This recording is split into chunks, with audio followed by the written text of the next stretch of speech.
Welcome to DVC Weekly, episode 4. My name is Jason Erpelding. I'm the broker of Buy and Sell DVC, and this is Scott Ferrioli.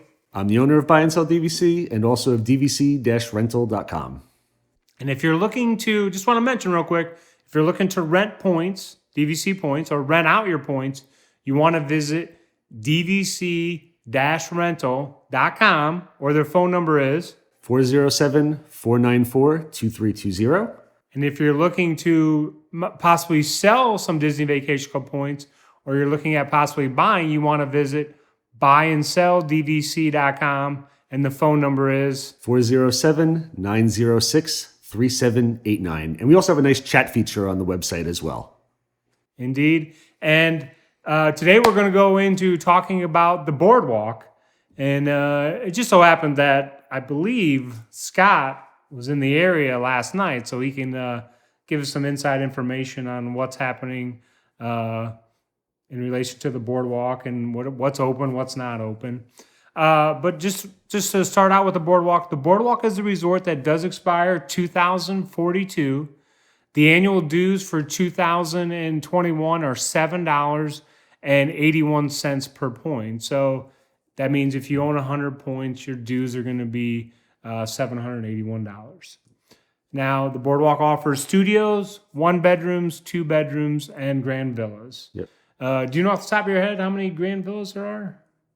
I don't know offhand, to be honest. It's a handful. I think it's 7. Maybe it's like 6 or 7, so it's probably right around there. So if you want a grand villa, they're few and far between, but of course they require a lot of points. Now, the Boardwalk location is near Epcot and near Hollywood Studios, and that's probably the number one reason that people love the Boardwalk. Of course, the Boardwalk's also associated with Beach Club because they're in the same area. So if you're a big food and wine person, a lot of times you're going to stay at the Boardwalk because of its location. And really, the Boardwalk, and as far as the resale prices on the Boardwalk, the Boardwalk is still pretty popular as far as prices. It's just typically a step below Beach Club. If Beach Club is selling for between this and this, Boardwalk is usually selling, $5 to $10 per point less than the Beach Club because there are a few more villas at the Boardwalk than at the Beach Club, so it can be easier to get in there. We'll just go into Scott because he was in the area last night, so we'll let him tell you a little bit more about the Boardwalk area. Sure. I was actually staying at Beach Club last night, which again, as Jason mentioned, is right on the Boardwalk. So you've got Crescent Lake there, and they've got a big boardwalk that goes around it. And you've got Beach Club and Boardwalk. And one of my favorite things about Boardwalk is that there are a ton of options of stuff to do there. Typically, again, right now we're in a bit of a pandemic, so some of the stuff is closed. But there's normally entertainers on the Boardwalk, and there's a bunch of restaurants. Like currently, Trattoria Al Forno, the Abracadabar, the Pizza Shop, and Boardwalk Bakery are all open to get food at right now. But you've still got ESPN Zone, Big River Grill, Flying Fish, all still closed, plus the Atlantic Dance Hall, and it's Jelly Rolls, all currently closed at the moment. But again, they will be opening sometime soon. Because at the moment, the DVC rooms at Boardwalk are currently open, but the in rooms, which are the regular rooms that are not DVC, are currently inaccessible to members, to anybody. They've kept those closed for the time being. Not really sure why, but they really need to open up some more because we were there again last night and it was busy around the Boardwalk area. So a lot of fun, fantastic location. Walking to both Epcot and Hollywood Studios, or you could take the boat. And it's also now, because the new Skyliner right by Epcot, you have easy access to the Skyliner as well. So Boardwalk's a fantastic place to stay. Absolutely. It's my overall favorite resort. So you really can't go wrong with Boardwalk. And again, speaking in normal times, the Boardwalk is a great place because you can go down, you can go to Jelly Rolls. It's wonderful entertainment.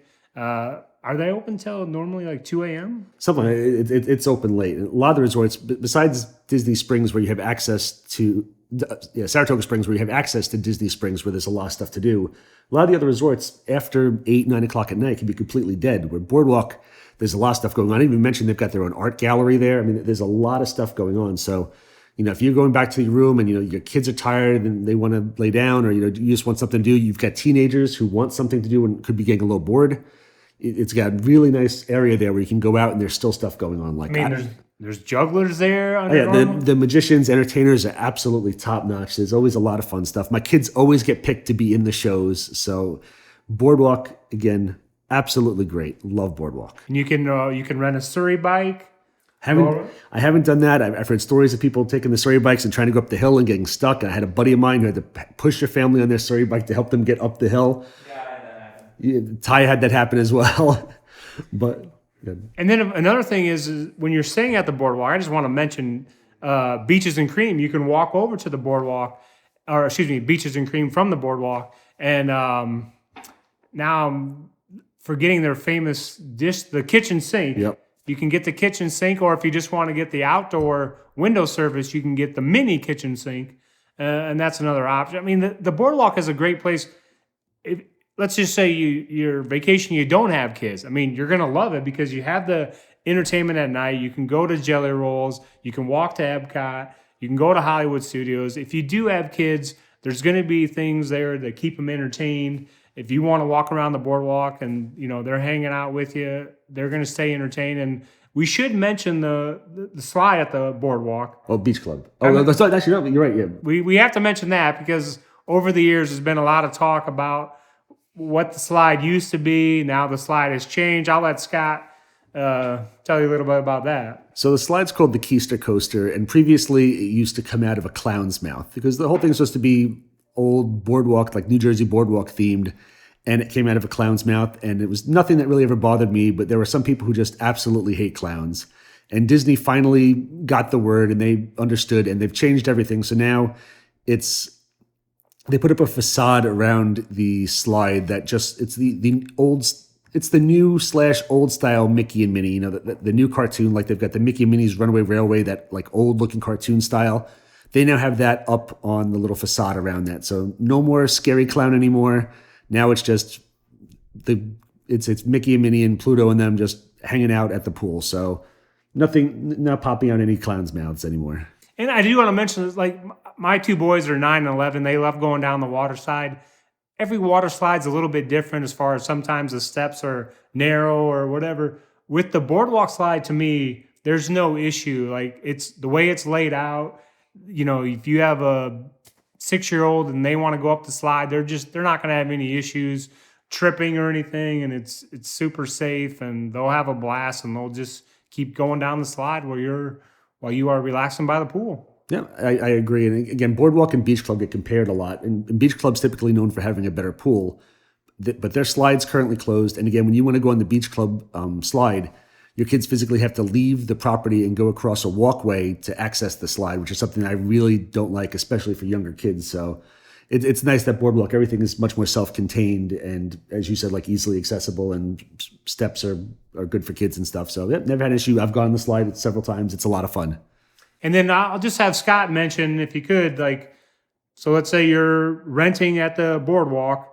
What's it going to look like for your transportation to get to different parks if you don't want to use your car? Okay, yeah, again, great options because you're walking distance to both Epcot and Hollywood Studios, or there are boats, which I think are the most underrated transportation at Disney property. I love taking the boats, but they'll take you to both resorts.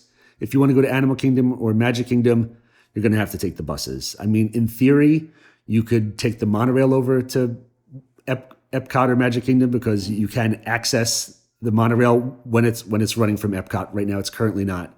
But you'd have to go through the International Gateway and then walk all the way through the park and out the front of Epcot to get to the monorail. So you can do it, but you would never want to. Just take the bus for the other two parks. And now we're going to move into the food of the week. Come here, I'm going to eat you.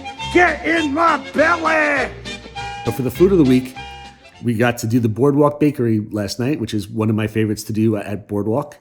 And I have everything written down here. So they serve breakfast from 7 a.m. to 11 a.m. and lunch and dinner is 11 a.m. to 9 p.m. So last night, I'm going to do two of them today. We got the key lime tart, which is $4.79. And we also had the Mickey brownie, which was supposed to be for my son, but he didn't really like it so much, so we ended up eating it. So the key lime tart was very good, sweet and tart, like a key lime pie is supposed to be. My wife, I think I might have enjoyed it a little more than my wife. She thought that the key lime pies from Publix are actually better. And Publix does make a really great key lime pie. But we gave the key lime tart a 6.2 out of 10. Again, it's good. I'd possibly get it again, but I'm not going to be racing to get it again. And the Mickey brownie it's a Mickey shaped brownie. It has more of like a dark chocolate. I don't want to say a shell, but a thicker dark chocolate. I can't say it. Dark chocolate layer on top of it. And again, pretty good. I gave it a 5.9. I don't think I'd ever really get it again. Again, it's nothing bad. It's just one of those things that I've tried it and I know that there's better stuff, so I'll definitely do something else next time. But it was pretty good. Had some had little ball sprinkles on top. It was tasty, but again, nothing I'd really rush back to get to. Okay, perfect. Now we're going to talk about the importance of U-Shear, and that typically pertains when it comes to you decide you want to buy a DVC. A lot of times you're going to hear, well, what's the best U-Shear for me to buy? If you're someone that travels all 12 months of the year, like you're just all over the place on when you travel, then the U-Shear is not going to be a factor in your decision. But if let's say you live in Ohio, you're both teachers, you've rented from DVC-Rental the last 5 years, and you've come in March, you want to come in spring break, and that's what you want to keep doing, then the best U-Shear for you to buy would be a March U-Shear. And then you go backwards from there. So it's February would be a good U-Shear for you. December would be a good U-Shear for you. You can even go back to October. That would work for you. And what that has to do with is if you ever have to cancel that March reservation, you want to be sure that you still have time to use your points or bank your points. Just to give you the worst case scenario, let's say you vacation in March, but you buy an April U-Shear. So now, let's say something happens, someone in your family breaks their leg or something in February, minor injury, but you can't go on vacation. And you cancel that reservation. You cancel it more than 31 days prior to checking in. Well, your points go back as regular points. But because you have an April U-Shear, they now have to be used by April 1st of that year. So if you just cancel that March reservation, the chance of you using them by April is pretty much slim to none. Yeah, and you've missed your banking window as well, so you can't possibly bank them into the previous year. So if you have the March U-Shear, then now you have until, let's say it's March of 2022, you now have until March of 2023 to use your points, or you can still bank those points and give them another year. So that's where U-Shear comes into factor. You have if you own a December U-Shear, you have 8 months from the time you get your points to bank your points. So if you have a December U-Shear, the banking deadline's the following July. And if you have a couple different months that you travel, you just want to figure out what U-Shear is still going to fall under your banking window for when you travel. So if you vacation in February and July, then you're going to want to stick with the February U-Shear because that's still going to give you until the end of September to bank your points. It's going to cover the February trips and the July trips. And then just a couple things on U-Shear. So there's 8 different U-Shears. Do you remember off the top of your head what U-Shears don't exist, or? I could probably go through in my head and do them slowly one by one, but I think you have them memorized. So go ahead. There's no January U-Shear. There's no May U-Shear. There's no July U-Shear, and there's no November U-Shear. For whatever reason. Now, of course, when Disney first began in 1991, the internet and everything wasn't as prominent. So my theory is they created 8 different U-Shears because they didn't want everyone. If they only had one U-Shear, they didn't want everyone calling up at the same time to bank their points. Well, of course, now everybody just banks their points online. So there's really, you don't have to worry about, it's the last day, I'm going to be on the phone for whatever. You can just click a button and bank your points. And banking your points is a final transaction.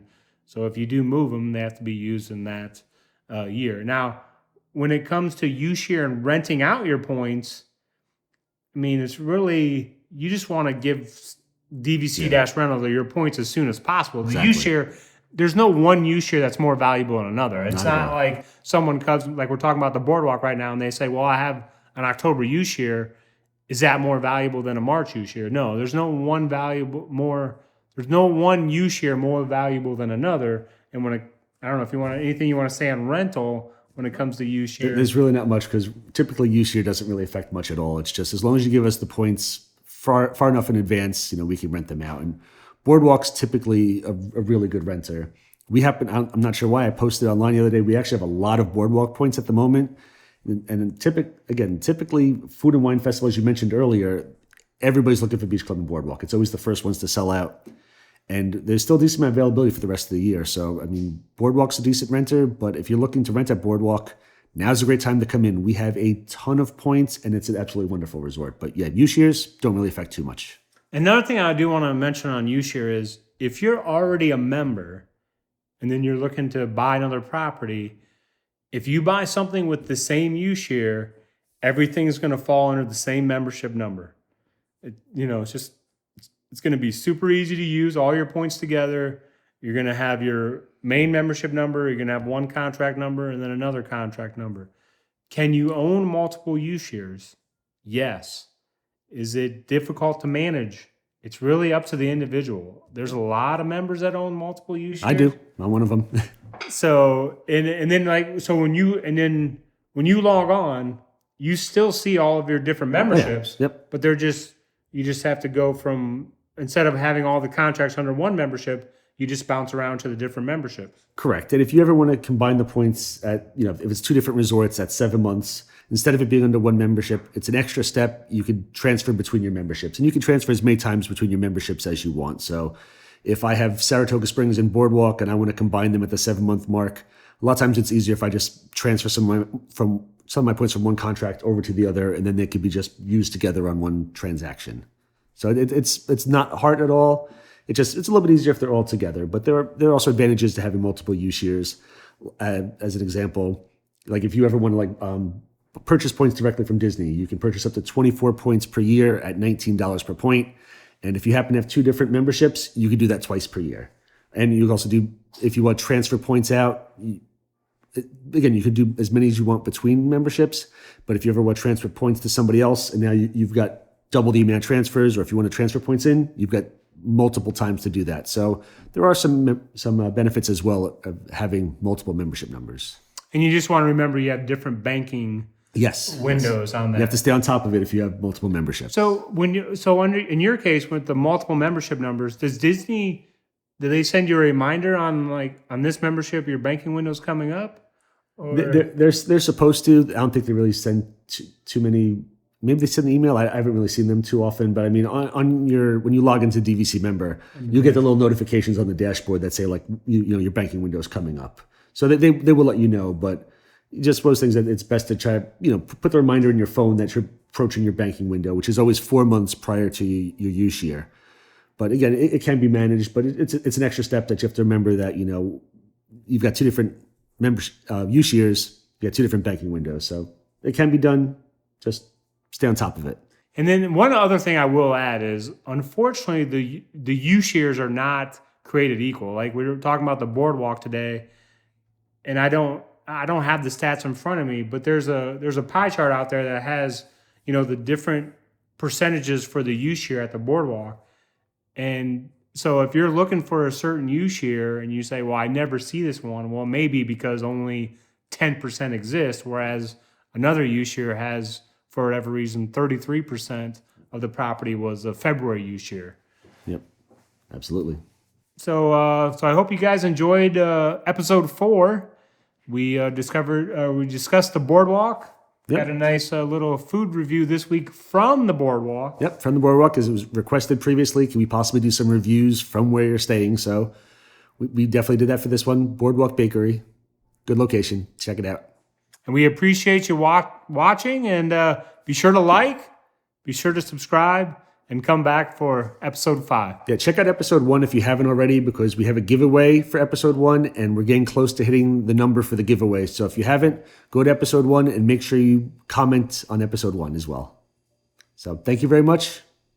Have a wonderful day. Thank you.